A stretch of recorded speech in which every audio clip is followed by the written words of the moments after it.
이 주사랑 신앙학교는 어떤 내용이냐? 어려운 것을 나누는 게 아니라 그동안 우리가 긴가민가 했던 부분들, 또 우리가 좀 알고 싶었지만은 잘 몰랐던 부분들이 좀 있어요. 그러면 이것을 저의 생각을 여러분께 말씀드리는 게 아니라 바로 우리 서울신학대학원 우리 한영태 교수님이나 전성용 교수님들의 그런 책들과 교재들을 활용해서 그것을 알기 쉽게 요약해서 여러분과 나누면서 우리가 이런 것들을 좀 정립해 나가서 우리가 흔들리지 않고 신앙생활을 나갈 수 있도록 하고자 합니다. 그래서 오늘 주사랑 신앙학교 1기의 전체 제목은 뭘까요? 우리 맨 위에 내용을 한번 읽어볼까요?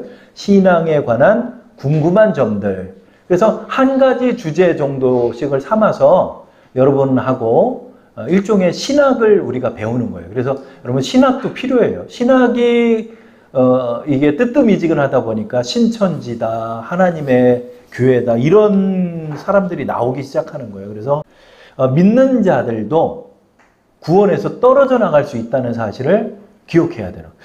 그러면 목사님, 우리가 배웠던 한 번 구원받은 자는 성도의 견인이라 하여서 구원받은 자는 하나님이 반드시 끌어준다라고 하지 않았습니까? 자, 이 문제는 뭡니까?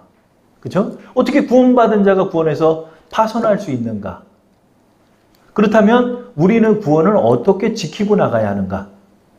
그러면 구원받기 위해 노력해야 된다는 건가? 이런 질문들에 우리가 답을 찾고자 합니다. 그래서 우리가 말씀을 나눌 때 각 교파들의 신학적 사조가 있지만 우리는 요한 웨슬레의 신학을 따라서 우리가 말씀을 나누죠. 그래서 우리가 기억할 것이 구원에서 과연 파선할 수 있는가? 성경적으로도 그것이 의미가 있는가? 이 점을 우리가 한번 생각해 볼게요. 자, 우리는 우리의 삶의 주위에 믿음에서 파선하는 자를 얼마든지 발견할 수 있습니다. 회개하였다가 다시 범죄의 길로 빠진 사람들을 수없이 발견하기 때문입니다. 예수를 믿었다고 하지만 믿음 없는 자보다 더 악하게 살아가는 사람들도 발견할 수 있는 것입니다. 과연 이런 사람에게 구원이 있는가에 대해 요한 웨슬레는 그렇지 않다라고 말하고 있습니다. 우리의 구원은 유일회적인 사건입니다. 우리가 의인이 됨과 동시에 중생하는 역사가 우리에게 일어납니다. 우리의 받은 구원과 영생은 우리는 소유하며 살아가는 것입니다. 그러나 요한 웨슬레는 그가 믿음과 사랑에 머물러 있는 한, 기도와 감사의 생활을 하는 한이라는 단서를 붙이고 있습니다. 여러분, 구원은요, 우리가 어디에 도달하는 게 아니에요. 내가 예수를 믿고 나의 입술로 고백하고 예수님을 나의 구주로 영접하는 그 순간 우리가 구원을 받는 거예요. 그래서 자, 저를 한번 따라하겠습니다. 나는 구원을 받았습니다. 나는 구원을 받았습니다. 내 이름은 생명책에 있습니다. 내 이름은 생명책에 있습니다. 나는 영생을 소유한 자입니다. 나는 영생을 소유한 자입니다. 내가 어디에 도달하는 게 아니에요. 내가 어디에 도달하기 위해 노력하는 것도 아니에요. 내가 무엇인가를 잘 지켜나가는 것도 아니에요. 구원은 예수님을 나의 구주로 영접하는 순간, 내가 하나님 앞에 회개하고 예수님을 나의 구주로 영접하며 그가 하나님의 아들이심을 내가 믿고, 마음으로 믿고 입술로 내가 고백하는 그 순간 구원이 나에게 임한 과거의 사건이에요. 그렇기 때문에 우리는 구원을 받은 자예요. 우리는 구원을 받은 자인데, 그러면 목사님 구원을 받았는데 어떻게 구원에서 떨어집니까? 자, 이 부분에 대해서 우리가 생각을 해봐야 돼요. 우리는 성경을 통해 다윗과 같이 중생이 확실한 성도의 범죄를 목격하게 됩니다.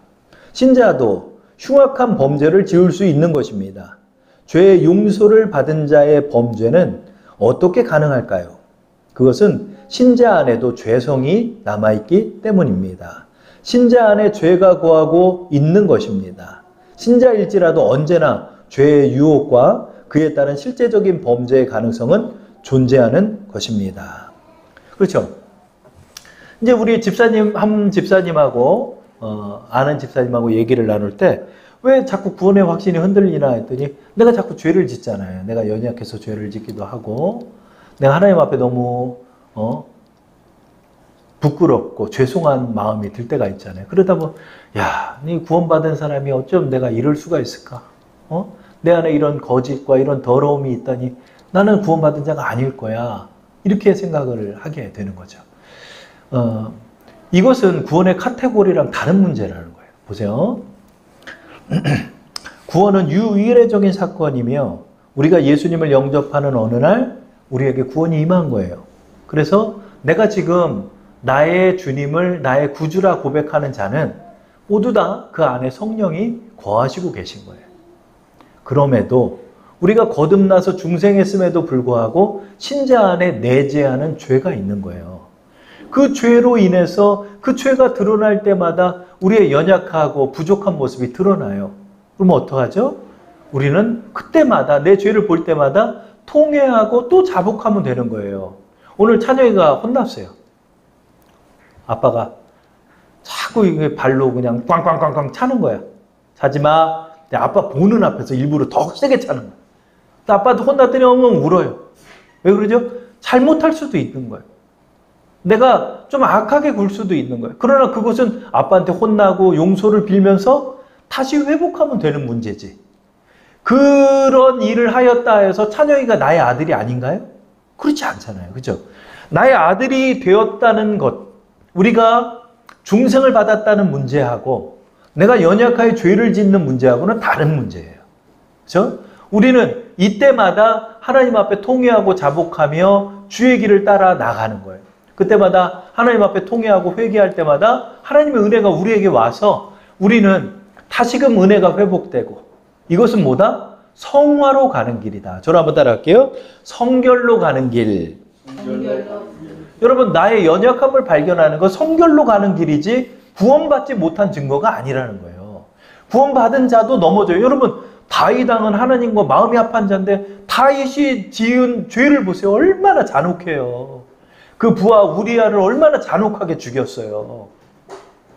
밧세바를 그렇게 범했잖아요. 이렇게 그러나 그것을 나단 선지자가 지적할 때 어떻게 했죠? 통회하고 자복했어요. 금식 기도로 하나님 앞에 회개했어요. 밤새도록 무릎 꿇고 있었어요. 그 아기를 살려달라고 그렇게 회개를 했어요. 그러나 하나님께서 아기는 데려가요. 범죄로 저지른 아기는 하나님 데려가고 나중에 그 밧세바를 통해 솔로몬을 또 낳게 하는 은혜가 또 있었죠. 그러나 이 문제가 구원이 흔들릴 문제가 아니라는 거예요. 그 죄성을 발견할 때마다 하나님 앞에 통회하고 자복해야 한다는 거예요. 자, 그렇다면 이런 질문이 나옵니다. 그러면 목사님, 믿음에서 파선하고 구원에서 이탈되는 문제는 무엇인가요? 그가 믿음을 소유하지 않고 완전히 주님을 떠나는 문제가 있다는 거예요.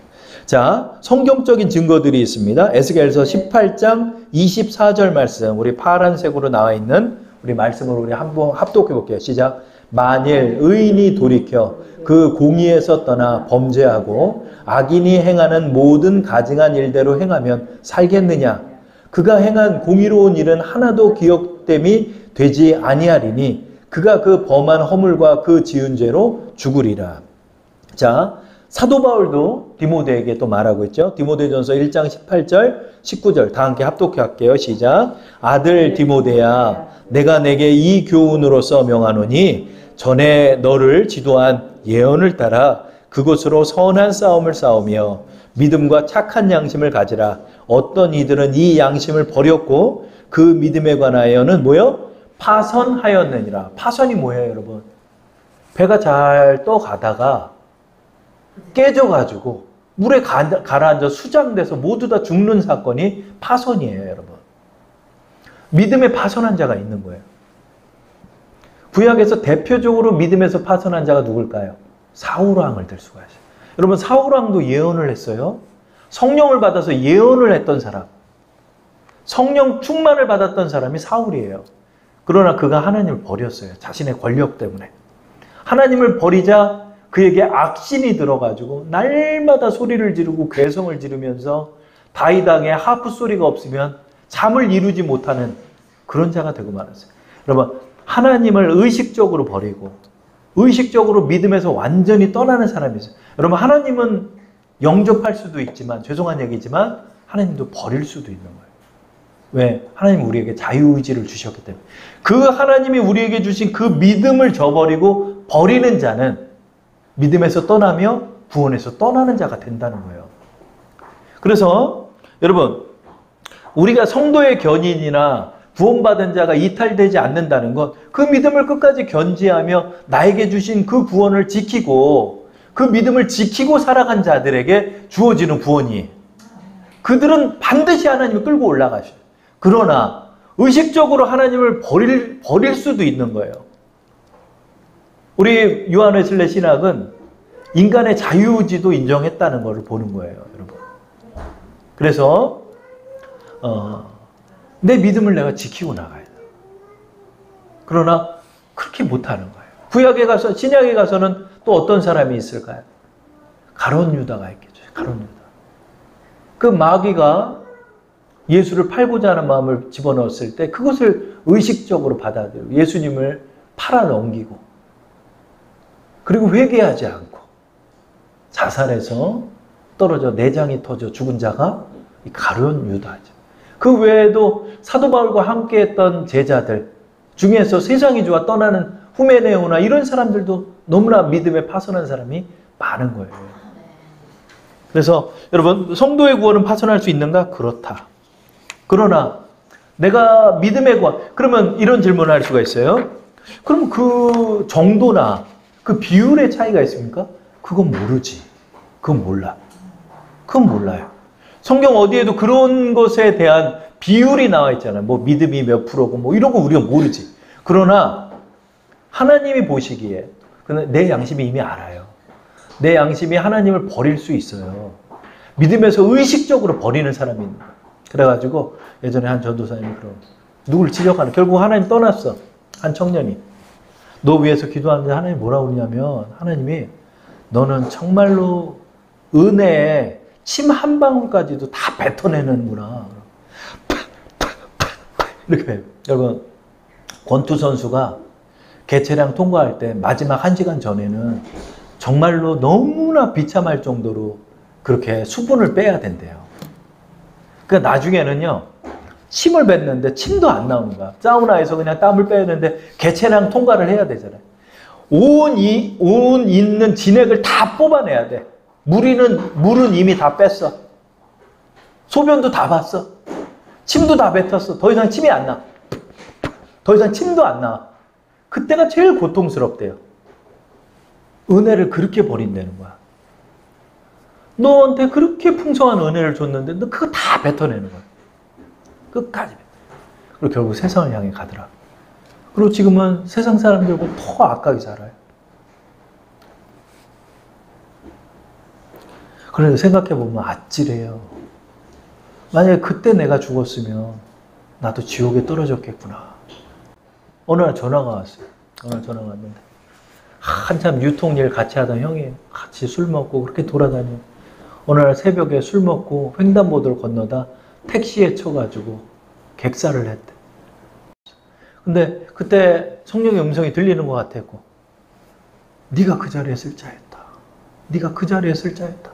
너도 어느 날 그렇게 술 취해서 돌아다니는데 너 그렇게 죽을 놈이었다. 너도. 내가 그 자리에 설 자리 너무나 두려워. 너무나 두려워. 그렇게 꼬장꼬장한, 그렇게 그냥 강단 있고 단단한 사람이. 그래가지고 건축 수주를 따가지고 하는. 어느 날 친구한테 또 전화 왔어. 야, 그 형님 죽었댄다? 왜? 아직도 장례를 못 치렀대. 왜? 어디선가 그냥 죽어서 나왔댄다. 누가 죽였는지 아직도 발견을 못해서 그 유족들이 그 사망 원인을 밝히려고 그 냉동실에 넣어놓고 아직도 있다. 원체 원한을 많이 사고 그 경매하면서 사람들 쫓아내고 이런 거 있잖아요. 그거를 저 명도라고 해요. 명도. 그 명도를 하는 거예요. 사람들 막 자살하겠다고 뛰면 아 뛰려면 뛰어 막 이러고 그렇게 하면서 악착한 짓 돈을 번 사람이 어느 날 죽음의 원인도 모른 채 죽어버렸다는 거. 어디 지방에 내려갔다 죽었다는 거예요. 맞아 죽었는지 살해당했는지 그건 모르고. 그 자리에 내가 누워 있을지도 모른다는 사실을 생각하면 두려운 거예요. 나도 주님을 떠났었는데, 나도 주님을 떠났었는데, 이 얼마나 무섭습니까? 그러나 하나님께서 또 불러주시고, 그렇게 회개하게 하는 거예요. 회개하고 주님께 돌아왔더니 그 구원이 임하여서 그 구원을 소중히 갖고 16년째, 17년째 이렇게 이 길을 걷게 하시니 얼마나 감사합니까? 하나님께서 여러모로 다 죄짓고 살아가는 우리들 요모조모로 불러주셔가지고 하나님의 은혜 돼서 구원을 소유한 자가 돼가지고 여러분 이 자리에 있다는 게 여러분 얼마나 축복입니까? 여러분 얼마나 축복이에요, 여러분. 여러분 이제 우리가 이 신앙학교에서 이제 천국에 관해서도 우리가 나누게 될 텐데, 그리고 앞으로 있을 문제, 있을 요한계시록에 관한 말씀도 쉽게 좀 정리를 해서 우리가 중요한 포인트만 우리는 알면 돼요, 평신도는. 그래서 이런 무서운 일들이 우리를 기다리고 있을지 모르겠구나. 그러나 그 전에 하나님께서 여러분을 다 붙들어가지고 하늘로 데려가시는 날이 오는 거예요. 우리가 그런 날을 바라보면서 살아가는 성도들이에요. 그래서 믿음에서 그렇게 파선할 수 있기 때문에 사도 베드로는 우리에게 말해요. 뭐라고요? 너희의 구원을 두렵고 떨림으로 이루라. 나 구원에서 떨어지면 어떡하지? 그런 두려움도 좀 가져야 돼. 그냥 방만하게 에베베 하고 살면 여러분 그냥 막 받아들여. 그런 신앙생활 그렇게 하면 안 돼. 그냥 방탕한 신앙생활 하면 안 돼. 두려운 마음도 가져야 돼. 한편으로. 여러분 싹 두려운 마음이 있잖아요, 여러분. 우리가 어느 커트라인을 통과하고 시험에 통과하려면 긴장되잖아요, 여러분. 나 떨어지면 어떡하지? 그런 마음을 갖고 구원을 지켜나가야 돼. 내가 믿음에서 떠나지 않게 하기 위해서 오늘이라는 시간 동안 하나님 앞에 언제나 무릎 꿇고 기도하고 강팍한 마음, 또 하나님 죄를 드러내실 때마다 또 회개하고 통회하고 나를 보면서 하나님을 바라보면서 우리가 사명을 감당해야 되는 거죠. 그러므로 우리는 죄를 범치 않고 궁극의 구원을 얻기 위해 계속 믿음에 머물러 있어야 하는 것입니다. 자, 뒷면을 보시고 이것은 요한 웨슬레 설교 중에 나온 내용이죠. 우리 한번 읽어볼게요. 따옴표 있는 내용을. 시작. 하나님의 사람인 당신은 언제나 정신을 차리고 언제나 하나님의 음성을 듣지 않으면 안 됩니다. 당신은 하나님 앞에 자신의 마음을 쏟아내어 언제 어디서나 끊임없이 기도하도록 유의해야 합니다. 그렇게 하면 당신은 언제나 믿으며 언제나 사랑하며 그리고 결코 죄를 범하지 않을 것입니다. 이것은 요한 웨슬레 설교 하나님께로 난 자의 특권이라는 위대한 특권이라는 설교 중에 내용입니다. 이는 칼빈의 예정된 자의 궁극 구원의 교리와 차이가 좀 있죠. 그렇죠? 그러나 이제 칼빈의 신학도 하나님의 주권을 강조한 거예요. 그래서 우리 구원받은 자를 하나님이 다 우리가 끄집어 올려주시는 거예요. 우리가 그걸 믿고 살아가는 거예요.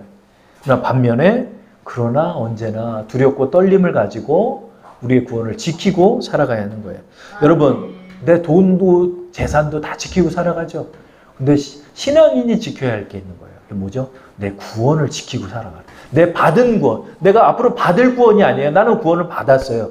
여러분, 갖고 있는 거 내가 지켜야 되잖아요. 그죠? 여러분, 내 재산을 지키잖아요, 여러분. 보이스피싱이나 이런 사기꾼들한테 돈 뜯긴 사람들 얼마나 많아요. 사기당한 사람들. 그 재산을 뺏긴 사람들이잖아요. 구원을 뺏긴 사람들도 많아요, 여러분. 세상의 구원을 뺏긴 사람도 많아요. 세상 때문에 구원을 버리는 사람도 있어요. 왜? 세상이 너무 좋아가지고 구원이 하찮게 보이는 거예요. 내 구원도 지켜야 되는 거예요. 우리는 믿음으로 칭의되고 중생하고 그리고 성화되어 구원을 얻지만 그 믿음은 계속되어야 구원에서 떨어지지 않는 것입니다. 웨슬레는 예정된 자의 구원이 아니라 믿는 자의 구원을 강조하면서 신앙의 현재성과 계속성을 강조하고 있습니다. 여러분, 신앙은 계속돼야 되는 거예요. 하나님이 여러분 부르시는 그날까지 여러분 믿음을 지키고 나가는. 사도 바울도 고백했어요. 내가 이제 하나님의 부르심의 날이 가까워왔다. 내가 그동안 나의 믿음을 지켰으니 이제 후로는 나에게 의의 면류관이 예비되었도다. 이렇게 고백했어요. 내 믿음을 끝까지 지키고 나가는 거예요, 여러분. 사도 바울 때는 더 어려웠어요. 왜냐하면 핍박이 있었기 때문에. 순교가 있었기 때문에 다 순교했어요. 순교하면서도 그들이 믿음을 지켰기에 그들이 구원을 받은 거예요. 여러분, 요즘도 세상이 그래요. 요즘도 세상이 믿음 지키기가 참 어려운 거예요. 여러분. 세상의 매체들, 세상의 사상과 철학들, 또 세상의 화려함들, 세상의 호사들이 얼마나 많습니까, 여러분? 여러분, 만약에 우리 야훼 하나님이 살아계신 분이 아니라면 사도 바울의 고백처럼 우리가 가장 비참한 사람들일 수가 있는 거예요. 그러나 우리는 그렇지 않다는 거예요. 왜냐하면 이제 후로는 우리에게 의의 면류관이 예비되었기 때문이에요. 우리는 그것을 믿는 사람들이에요. 그렇기 때문에 이 믿음을 가지고 여러분 이 믿음을 지키면서 내 구원을 소중히 지키면서 믿음에서 떠나지 않도록 오늘이라 하는 시간 동안 우리의 마음을 강팍하게 먹지 않으면서 주님께로 나아가면서 하나님의 충성된 일꾼으로 또 생활하는 우리 여러분 되기를 축원합니다.